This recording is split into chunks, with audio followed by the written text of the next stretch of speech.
Subscribe करें हमारे YouTube channel साधना gold को और पाएं वीडियोस सबसे पहले। बेल आइकन दबाना ना भूलें। तो आदि शंकराचार्य जी कहते हैं कि भगवान को पाने के सारे मार्गों की अगर चर्चा करूं तो कुल मिलाके मैं दो मार्गों की चर्चा करता हूं। एक भक्ति मार्ग है, एक ज्ञान मार्ग है। एक भक्ति मार्ग है, एक ज्ञान मार्ग है। आप निश्चित मान के चलिए कि आप इनमें से ही किसी मार्ग से ईश्वर को पाएंगे, ये श्योर है। आप या तो भक्ति मार्ग से पाएंगे या तो आप ज्ञान मार्ग से पाएंगे। लेकिन ज्यादातर लोग इस बात को लेके कंफ्यूज हैं, हम किस मार्ग से चलें। हाँ, अब मैं कहूं अगर मानस सरोवर जाना है तो मानस सरोवर जाने के भी दो तीन रास्ते हैं। आप नेपाल की तरफ से भी जा सकते हैं, उत्तराखंड से भी जा सकते हैं। अभी एक नया रास्ता और बनाया है भारत की गवर्नमेंट ने, बड़ा अच्छा रास्ता है, जिस पे कुछ लोगों ने अपना दावा किया था। सरकार ने कहा भगो यहां से, हमारे तीर्थयात्री जाया करेंगे यहां से। तो जय हो। सुंदर रास्ता एक और बना दिया, बड़ा सरल रास्ता बनाया। तो मेरा कहने का तात्पर्य यह है कि दो मार्ग, एक ज्ञान मार्ग और भक्ति मार्ग। अब आपका चुनाव क्या है? आप अपनी उस सत्ता को, परम सत्ता को, जिसको आप पाने बैठे हैं, आपने कौन सा मार्ग चुना? तो आदि गुरु शंकराचार्य कहते हैं कि ज्ञान मार्ग। तो ज्ञान मार्ग के राही को क्या करना पड़ता है? तो उन्होंने बताया कि जो ज्ञान मार्गी होता है उसका कर्म बंदर के बच्चे की तरह होता है। आपने बंदर का बच्चा देखा होगा, देखा ही होगा, और नहीं देखा हो तो आ जाओ वृंदावन दिखाते हैं। एक नहीं बहुत सारे दिखाएंगे। हाँ, तो बंदर के बच्चे को आपने देखा होगा, वो अपनी मां से खुद ऐसे पकड़ के लटका रहता है, उल्टा, पीठ पर भी नहीं बैठता, ऐसे नीचे से पकड़ के चिपक के लटका रहता है बंदर का बच्चा। तो आदि शंकराचार्य कहते हैं ये ज्ञान मार्ग है, जिसमें कर्म स्वयं करना है, ये ज्ञान मार्ग है। दूसरा उन्होंने दर्शन दिया, उन्होंने कहा भक्ति मार्ग का ये भक्ति मार्ग है। बोला क्या? बोला बिल्ली का बच्चा। बिल्ली का बच्चा देखा होगा आपने, शेर का बच्चा देखा होगा आपने। शेर क्या करता है, बिल्ली क्या करती है? अपने मुंह के जबड़े से जिन दांतों से बड़े बड़े शिकार पकड़ लेते हैं, उन्हीं दांतों से उस बच्चे को पकड़कर सुरक्षित जगह पर ले जाती है, नहीं ले जाती? बच्चे को कुछ करना पड़ा? नहीं करना पड़ा, वो तो उआ उआ करने लगा। अच्छा, म्याऊ म्याऊ करता है, म्याऊ म्याऊ करता है। उआ उआ तो इंसान का बच्चा करता है। अच्छा अच्छा, तो भैया वो तो बिल्ली का बच्चा। तो बिल्ली के बच्चे ने कोई परिश्रम किया क्या? नहीं किया, लेकिन बिल्ली ने परिश्रम किया, क्योंकि वो उसकी मां है, उसकी जननी है। तब उन्होंने कहा कि जीव के पास दो साधन है, ज्ञान मार्ग या तो खुद करे या भक्ति मार्ग। गोविंद हम तुम्हारे हैं, तुम्हें सौंपते हैं अपने आप को।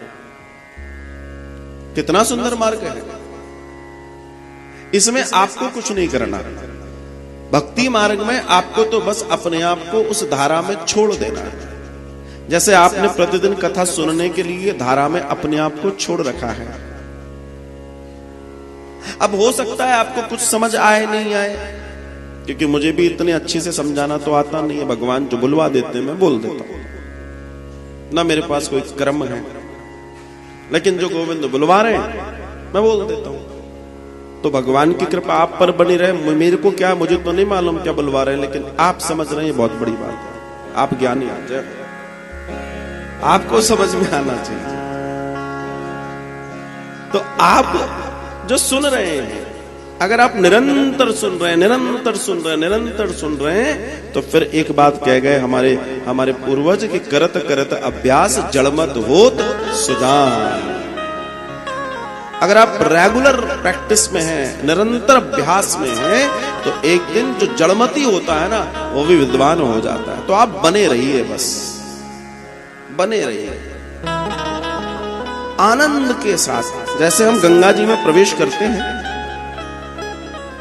तो जल आ ही रहा है, नूतन, नया, निर्मल, सहज आनंद से भरा हुआ जल आ ही रहा है और बहता ही जा रहा है, सेकंड के लिए भी नहीं रुक रहा, पूरा पूरा शुद्ध शुद्ध शुद्ध शुद्ध शुद्ध शुद्ध मिल रहा है हमें। ठीक इसी तरीके से जब हम पवित्र कथा में बने रहते हैं तो भले ही हम ज्ञानी ना हो, भले ही हम जानकार ना हो, पर एक समय ऐसा आता है कि एक निरंतर अभ्यास करते करते करते करते करते करते करते आनंद। लेकिन आनंद किसका होगा ये भी ध्यान रखिए।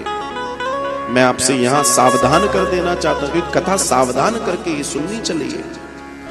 कथा श्रवण सावधानी के साथ करना है। देखो, हम और तुम राम को पाना चाहते हैं, हम और तुम श्याम को पाना चाहते हैं, ये बात तय है। लेकिन राम के दर्शन के लिए जीवन गुजार देने वाले हम और आप, उन्हीं राम का दर्शन शूर्पणखा को भी प्राप्त हुआ था। रावण की बहन शूर्पणखा, उसको भी तो प्राप्त हुआ था भगवान राम का दर्शन। लेकिन भगवान राम का दर्शन उसको प्राप्त हुआ, लेकिन उसको लाभ नहीं हुआ। क्यों? क्योंकि उसके जीवन में नाम महिमा और भगवान की कथा की महिमा नहीं। उसने कथा नहीं सुनी थी, उसने नाम जप नहीं किया था, भगवान का नाम नहीं लिया, वो उससे वंचित थी। राम सामने है, सीता सामने है, लक्ष्मण सामने है, लेकिन प्रभाव नहीं हुआ जीवन में। ये समझना बहुत जरूरी है। भगवान श्री कृष्ण को हमारा पाना चाहते हैं। यही भगवान श्री कृष्ण शकुनी और दुर्योधन के भी सामने थे, लेकिन उनके जीवन में कथा नहीं थी, इसलिए वो भगवान को पहचान नहीं पाए, उनका लाभ नहीं ले पाए। आप विचार करके देखिए जीवन की कितनी कितनी बड़ी गलती हो गई। उन्हीं राम को पाने के लिए, उन्हीं राम की कथा को सुनने के लिए शिव कुंभज ऋषि के पास जाते हैं। जिन राम को हम चाहते हैं, जिनको हम पूज रहे हैं, जिनका दर्शन जीवन में हम कभी करना चाह रहे हैं, उन्हीं की कथा सुनने के लिए भगवान शिव सती के साथ जाते हैं कि चलो कथा सुनेंगे। लेकिन भगवान शिव ने कथा सुनी और सती ने कथा नहीं सुनी। सती ने कथा का निरादर किया, सती ने कथा से विमुख हो लिया, और सती ने जो किया उसका परिणाम आप सबको मालूम है। आप विचार कीजिए कथा का प्रभाव कितना है। आप विचार कीजिए कथा करती क्या है। सती को सती होना पड़ा क्योंकि कथा नहीं सुनी थी, इसलिए राम सामने होने के बावजूद भी राम को नहीं पहचान पाए, उनकी महिमा को नहीं जान पाए। कई लोग मैंने देखा है, आते हैं मंदिर, आते हैं, बिहारी जी आए या जहां भी आए, बस आए और फुरफुर आए और गए। उनसे पूछो भाई कथा, अरे कथा बता, हम नहीं सुनते, हम तो आते हैं बस। ये वो लोग हैं जिनके साथ इंसिडेंट होते हैं। क्यों? क्योंकि जिसको वो देखने आ रहे हैं, वो एक मूर्त को देखने आ रहे हैं, उसकी जो सूरत है, उसका जो कर्म है, उसका जो निर्वाण है, असल में वो तो पता पड़ेगा कथा से। कौन है बिहारी जी, कौन है कृष्ण, क्या है उनका वैभव, क्या है उनका योग, क्या है उनकी गीता। विचार करके देखिए, ये है जी। और इस संदर्भ को जानने के लिए आपको शक्ति की उपासना, आराधना आदि इत्यादि करके अपने जीवन को श्रेष्ठ बनाना। इसलिए कथा आपके जीवन का कल्याण करती है। और फिर गोविंद की कथा, जिस कथा को परोसने वाली श्री राधा रानी है, जिनकी कृपा से हम सब अपने जीवन में कल्याण जी रहे हैं। वृंदावन, वृंदावन का वास, वृंदावन की महिमा, वृंदावन का आनंद कौन देने वाला है?